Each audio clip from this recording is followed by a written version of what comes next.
Glórias ao nome do Senhor Jesus.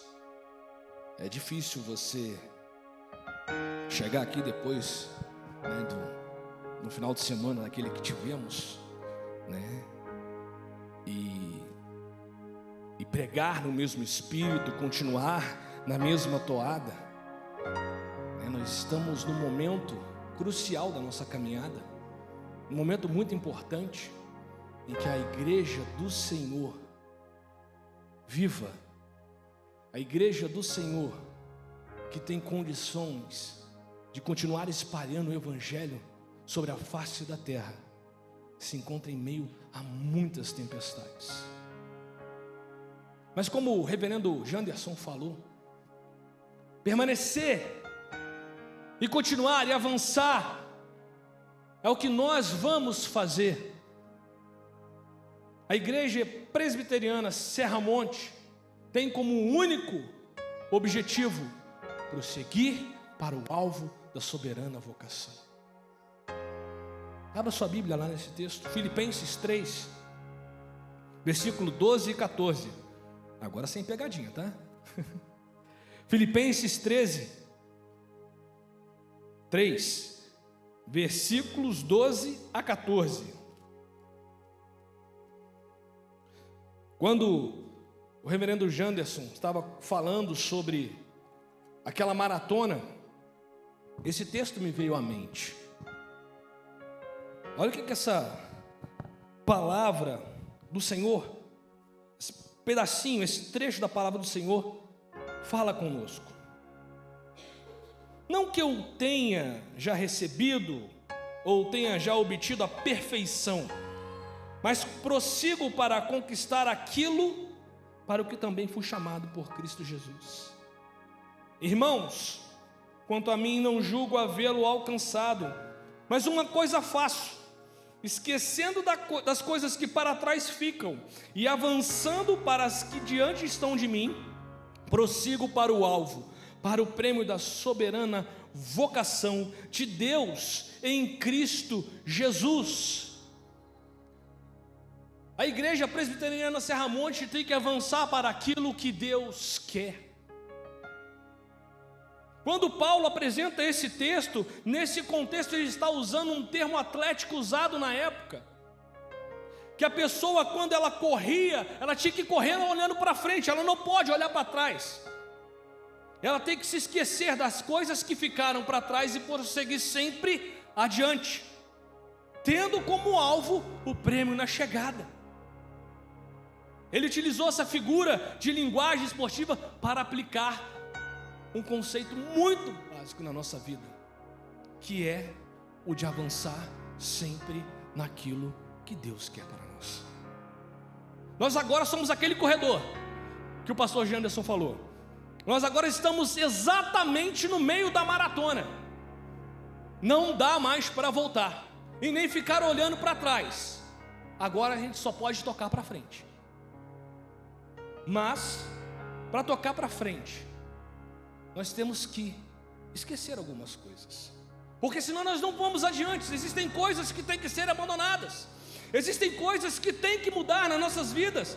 Para avançar, nós temos que matar a nossa vontade e alinhar a nossa vontade, se for o caso, com a vontade de Deus.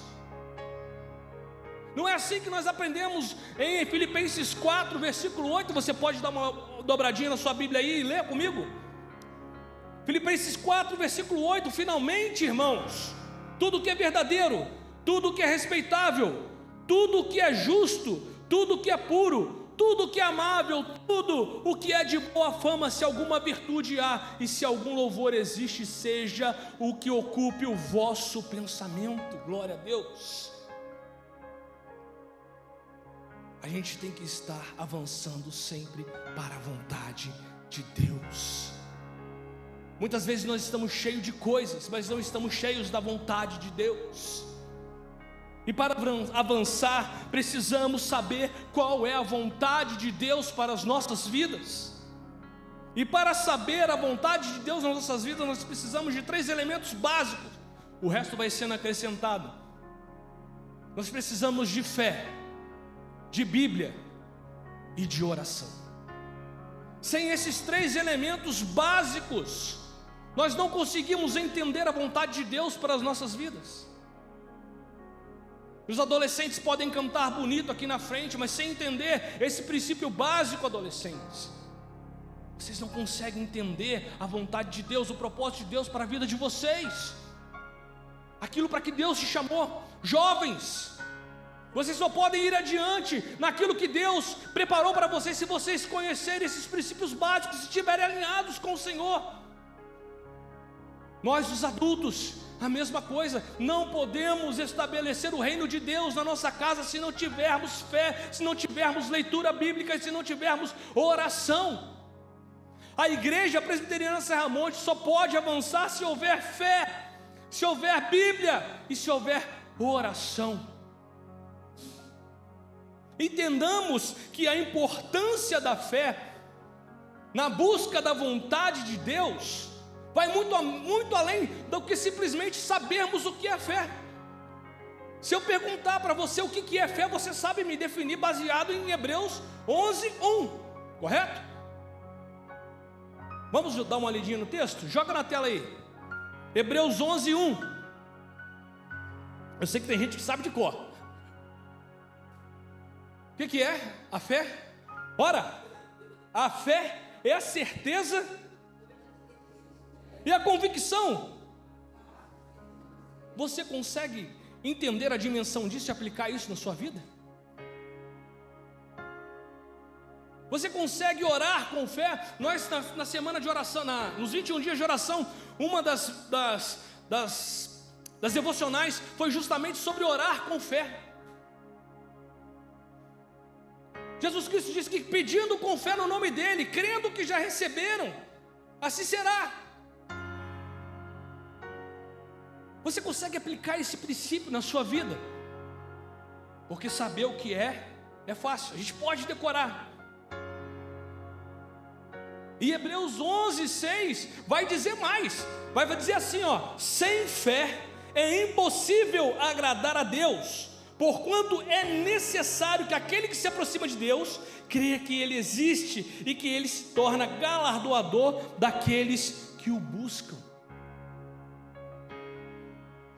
Meus amados, mais do que entender a definição do que é a fé, precisamos viver por fé.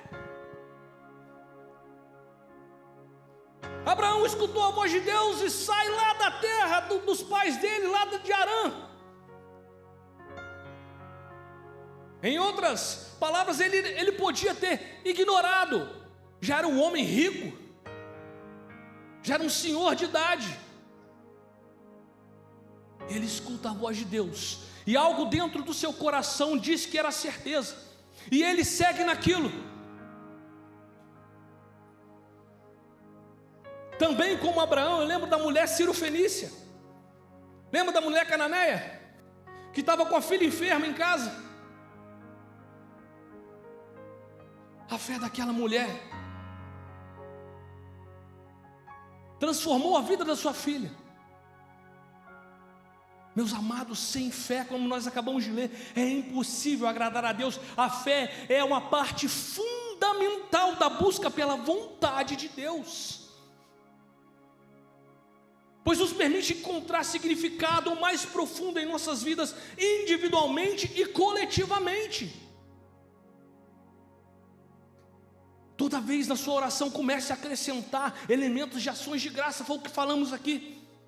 Comece já a agradecer por aquilo que você pediu. Comece já a trazer a existir coisas que você ainda não viu.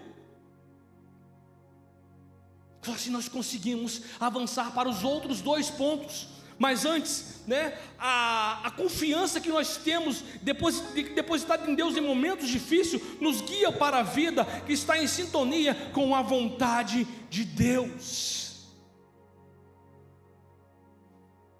A fé, ela é o princípio de tudo. Se nós queremos avançar como igreja e não retroceder, temos que exercitar a nossa fé. Pela fé eu já vejo essa galeria cheia.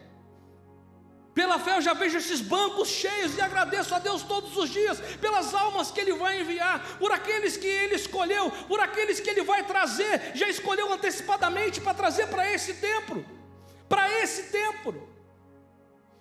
para que nós estejamos preparados, como o pastor Jean Anderson falou, é necessário termos fé. É necessário pedirmos que Deus envie trabalhadores para a seara. É necessário também que não só peçamos, que Deus envie trabalhadores para a seara, mas que nós nos dispusemos. Quantas pessoas são livros empoeirados em uma estante, livros lindos, mas que numa estante não fazem diferença nenhuma na vida de ninguém. Por isso que eu comecei com a brincadeira. Olha o Atos 9, o 29. Olha o Atos 29. E a partir desse momento, meu irmão, minha irmã, pela fé, começa a trabalhar isso no seu coração. Peça para que Deus possa colocar no seu coração o desejo de ser aquilo que Ele quer, de estar no centro da vontade dEle. E através da fé, um outro princípio que nós não podemos negligenciar é que a Bíblia é a fonte de orientação para a vontade de Deus. Precisamos desesperadamente ler mais a nossa Bíblia. Devemos amá-la com todas as nossas forças, pois ela, sendo a palavra de Deus, é a nossa única regra de fé e prática. Aprendi isso pequenininho na classe de catecúmenos. Naquela época a gente ainda estudava o catecismo e depois o breve catecismo.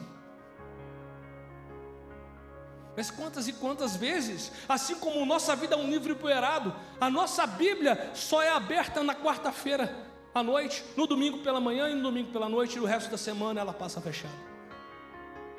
Eu gosto do pastor Jeremias, quando ele fala assim: leia grandes porções da sua Bíblia. Ela é a nossa regra de fé e prática, e sendo nossa regra de fé e prática, ela não pode ser negligenciada de forma nenhuma. Você sabe por quê? Abre para mim 2 Timóteo 4. 2 Timóteo 4. Nós vamos ler os 2 primeiros versículos. Olha só o que Paulo diz a Timóteo sobre a importância da Bíblia na vida cristã para entender a vontade de Deus. Conjuro-te perante Deus e Cristo Jesus, que há de julgar vivos e mortos pela sua manifestação e pelo seu reino. Prega a palavra, insta, ou seja, em qualquer lugar, em tempo oportuno, em tempo que quer seja oportuno, quer não, corrige, repreenda, exorta com toda longanimidade e doutrina, isso baseado dentro da palavra de Deus. Você sabe por quê? Olha o que diz no versículo seguinte, versículo 3: pois haverá um tempo em que não suportarão a sã doutrina, pelo contrário, cercar-se-ão de mestres segundo as suas próprias cobiças, como que sentindo coceira nos ouvidos, e se recusarão a dar ouvidos à verdade, entregando-se às fábulas. Qualquer semelhança com a vida real não é mera coincidência. Meus amados, nós precisamos entender que a Bíblia é a vontade, é a palavra de Deus para nós, e dentro dela nós podemos não errar. Por que os crentes erram? Porque não conhecem as Escrituras e nem o poder de Deus, segundo Mateus 22, versículo 29. Quantas e quantas pessoas são levadas por ventos de doutrinas? Quantas e quantas pessoas, por não conhecerem a verdade bíblica, não conhecerem a palavra do Senhor, estão sendo tragados por doutrinas de seitas, sendo levados a acreditar em muitas fábulas, em muitos mitos. Examinai as Escrituras, porque julgais ter nelas a vida eterna, e são elas mesmo que testificam de mim, diz o Senhor. Em paralelo, A oração é o instrumento de comunicação de Deus. Em paralelo com a Bíblia e com a fé, nós só podemos ter a oração como esse instrumento de comunicação. Você sabe, a definição de oração é uma conversa com Deus. A gente aprende isso, é a aproximação feita por aqueles que querem falar e ouvir o que o Senhor tem a dizer. Você tem esse anseio de falar com o Senhor e ouvir o que Ele quer dizer? Para a gente continuar vivendo aquilo que nós vivemos aqui, aqueles 21 dias, para continuar aquilo que nós escutamos aqui do pastor Jânison naquele sábado, naquele domingo, é necessário escutar a voz de Deus, e isso só através da oração. E eu quero citar aqui algumas partes do livro que ele indicou, do Edward M. Bounds, O Poder pela Oração, ou Poder através da Oração. O que a igreja precisa nos dias de hoje não é uma aparelhagem de som avançada, não são novas organizações, nem novos métodos, nem templos bonitos, mas a igreja precisa de pessoas poderosas em oração, pessoas que o Espírito Santo quer usar, porque o Espírito Santo de Deus não flui através de aparelhagens, não flui através de métodos, não flui através de concreto. O Espírito Santo, ele vem através de pessoas. Ele não unge planos, ele não unge materiais. O Espírito Santo de Deus unge pessoas, pessoas de oração. Pessoas mortas pregam sermões mortos, e sermões mortos matam.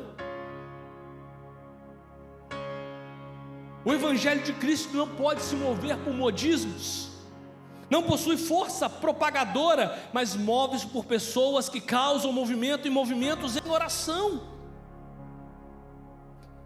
Deus não precisa de grandes talentos, nem de grandes pregadores com uma grande retórica, mas precisa de pessoas grandes em santidade, fé, amor, fidelidade e oração para com Deus. Estes podem moldar uma geração para Deus, e a oração é a arma mais poderosa que o crente pode usar, uma força avassaladora que traz vida e poder. Você consegue compreender a dimensão disso? Jeremias 29, de 11 a 13 diz que eu é que sei o que pensamento tenho a vosso respeito, diz o Senhor, pensamentos de paz e não de mal, para vos dar o fins que desejais. Então me invocareis, passareis a orar a mim e eu vos ouvireis. Buscar-me-eis e me acharei quando me buscardes de todo o coração. Só tem um jeito de buscar ao Senhor nesses tempos, e é orando. Eu não sei como está a sua vida de oração, meu irmão, e é uma coisa particular, sua com Deus, mas volte a orar. Volte a orar com mais intensidade. Separe momentos do seu dia para Deus, para você ter essa conversa com o Senhor.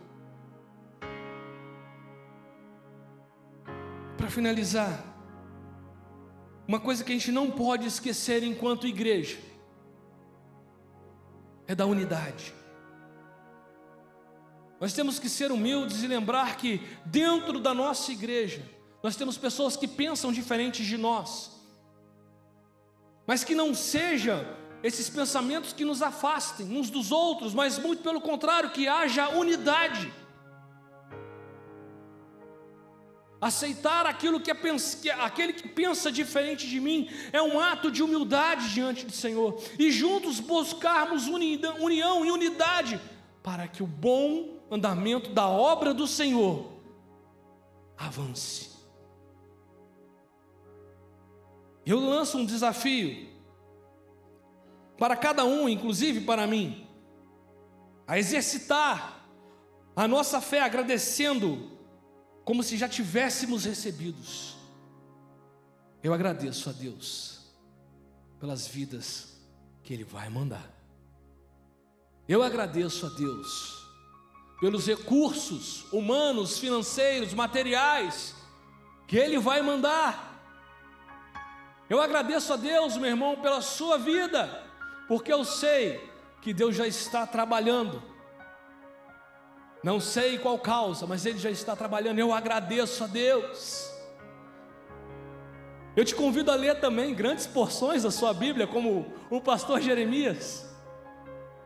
Você só pode combater uma doutrina errada sabendo aquilo que você crê. E você só vai saber aquilo que você crê quando você voltar a ler a sua Bíblia em grandes quantidades. O pastor Jeremias fez um desafio lá no CPL.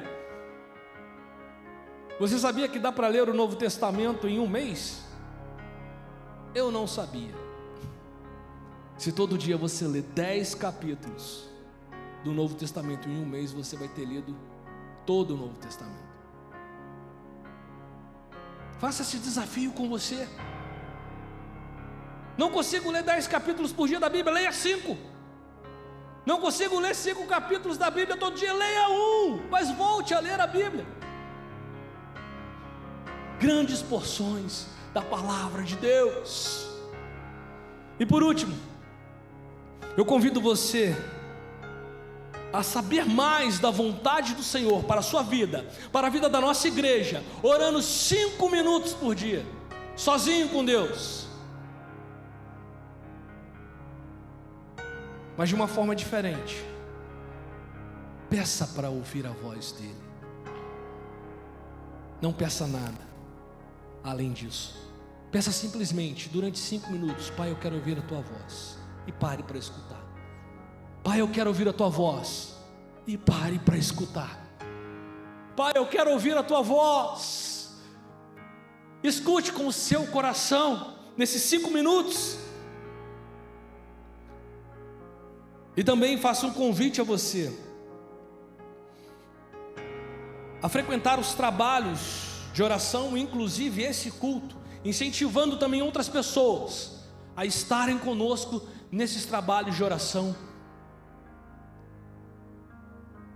Na terça-feira, quando a junta diaconal se reúne aqui também para orar, na semana de oração, te convido amanhã às 8 horas da manhã para estar junto conosco aqui, em um momento de consagração da nossa vida, mais uma vez, ao nosso Deus.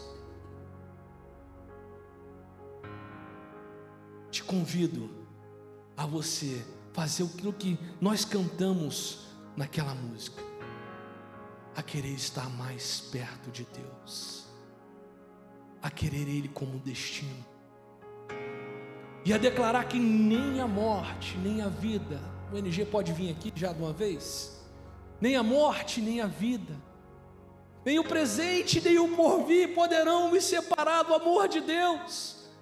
Meus amados, é assim que como igreja nós avançamos, é assim que como igreja nós não vamos retroceder e prosseguir para o alvo da soberana vocação, sem olhar para trás, para as coisas que ficaram para trás. Tenha fé, leia a Bíblia e ore, e você vai ver algo tremendo acontecer na sua vida. Deus vai mudar a nossa história como igreja. Deus vai mudar a nossa história como igreja presbiteriana Serra Monte. Amém? Convido você a se colocar em pé, ainda com os olhos fechados. Pai, nós estamos buscando do Senhor, meu Pai, avançar, meu Deus, não retroceder, meu Pai, a olhar, meu Deus, para a cruz, para aquele sacrifício, meu Deus. Oh Pai, mesmo em época de Páscoa, Pai, que nós não percamos, meu Deus, o sentido com os chocolates, com todas as outras coisas, outras delícias, meu Deus, que vem, meu Deus, querer tomar o Teu lugar. Mas antes, meu Deus, não tiremos, Pai, o olho da cruz, olhar para a cruz. Oh Deus, nos dá, meu Deus, a honra, meu Deus, de prosseguir dentro do Teu reino, meu Pai. Que Teu Espírito, meu Deus, possa continuar a nos guiar, meu Deus. Meu Deus, como nós falamos aqui, Pai, nas reuniões de oração de manhã, meu Pai, abençoa, meu Deus, a liderança dessa igreja, meu Deus, conceder-nos ainda mais sabedoria, meu Pai. Concede, meu Deus, um desejo, Pai, de ter uma intimidade maior com o Senhor. O pastor, aos presbíteros, aos diáconos, aos líderes de ministério, meu Deus, as pessoas que vêm, Pai, e sentam nesse banco, meu Pai, para podermos fazer a Tua vontade, meu Deus, alcançar do Senhor o favor imerecido, meu Pai, e assim, meu Deus, continuar, meu Deus, a estabelecer o Seu reino nesse lugar.